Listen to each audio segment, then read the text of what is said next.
আসসালামু আলাইকুম। সংসার হয়ে গেলে একটা মেয়ে সব থেকে বেশি কি হারায় জানেন? সেটা হলো যত্ন। কেউ তাকে ভাত বেড়ে দেবে, সেই যত্ন। কেউ তার কথাগুলো শুনবে, সেই যত্ন।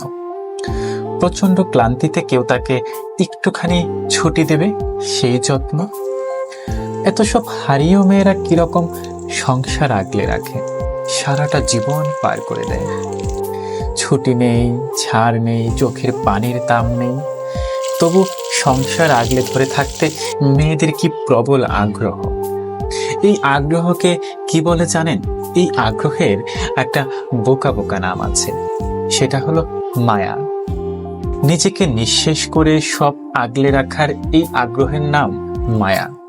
অথচ তার জন্যেই কারোর মায়া হয় না। কেমন অদ্ভুত না ব্যাপারটা।